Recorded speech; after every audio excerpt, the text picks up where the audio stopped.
Hello दोस्तों, मैं हूं आकाश और ब्लडी एविल के एक और भूतिया कहानी में आपका स्वागत है। दोस्तों, वैसे तो इंडिया बहुत तेजी से ग्रोथ कर रहा है और बहुत से नए नए बिल्डिंग बन रहे हैं, पर कुछ जगह ऐसी होती हैं जिसे इंसान बना तो लेते हैं पर वहां कोई रह नहीं पाता, क्योंकि वहां भूत प्रेत और चुड़ैल रहती हैं। जी हाँ दोस्तों, आज हम बात करने वाले हैं मुंबई के मीरा रोड और दहिसर के बीच में स्थित उस बिल्डिंग की जिसे बने आज 21 साल होने वाले हैं और वो आज भी बंद पड़ी है। अब पेपर पर गवर्नमेंट को इस बिल्डिंग को बंद करने का ये रीजन बताया जाता है कि ये बिल्डिंग एक कब्रिस्तान पर बना है, लेकिन वहाँ की लोगों की माने तो सच्चाई कुछ और ही है, जिसे सुन के आपके भी होश उड़ जाएंगे। दरअसल जब से ये बिल्डिंग बन रही थी तब से इस बिल्डिंग में मौत का सिलसिला चालू हो गया था। पर एक कहानी है जो इस बिल्डिंग का बंद होने का सबसे बड़ा रीजन माना जाता है। कहते हैं साल 2000 में जब इस बिल्डिंग के नए माले को तैयार किया जा रहा था तब वहाँ 2 से 250 वर्कर काम कर रहे थे और नाइट में कुछ 70 से 80 मजदूर काम करते थे। जैसा की मैंने बताया, उनकी नाइट में ड्यूटी थी और उनमें से 3 वर्कर थे, दीपक, समीर और इकबाल। कहते हैं वो साल 2000 में नाइट में उसी 9वें माले पे काम कर रहे थे।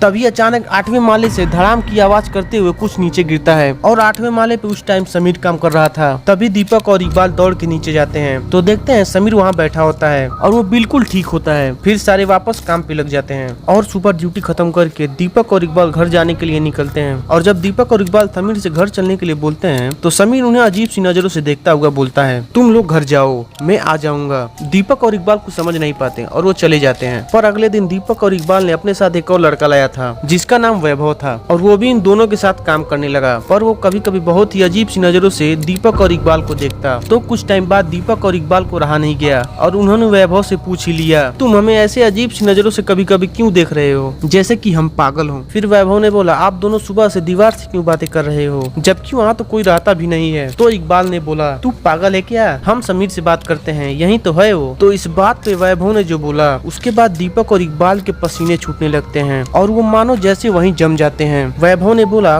कौन समीर, कहाँ है वो, मुझे तो कुछ नहीं दिख रहा। तभी वो दोनों कपकपाती हुई आवाज में बोलते हैं, यही तो है सामने खड़ा। वैभव बोलता है, भाई समीर की लाश तो सुबह नीचे बालू में दबी मिली है, वो मर चुका है। फिर जब इकबाल और दीपक समीर को देखते हैं तो समीर उन्हें घूर रहा था। फिर समीर रोते हुए बोलता है, तुम लोग भी यहीं रह जाओ यार, रात में यहाँ बहुत अकेलापन महसूस होता है। तभी वहाँ से दीपक, इकबाल और वैभव ऐसे भागे कि फिर कभी वहाँ काम पर नहीं आए। और कहते हैं उसके बाद ही मौत का खेल और बढ़ गया और आए दिन वहाँ कुछ न कुछ होते रहता। वहाँ के लोगों का कहना था रात में सभी मरे हुए वर्कर रोते और चिल्लाते थे, जिसके बाद बहुत कोशिश की गई उस बिल्डिंग को बनाने की पर नहीं बन पाया। आज भी लोग खासकर 9वें माले पे जाने से मना करते हैं। तो दोस्तों, ऐसे ही सच्ची डरावनी कहानी सुनने के लिए हमारे चैनल ब्लडी एविल को अभी सब्सक्राइब करें और वीडियो पसंद आई हो तो वीडियो को लाइक करें।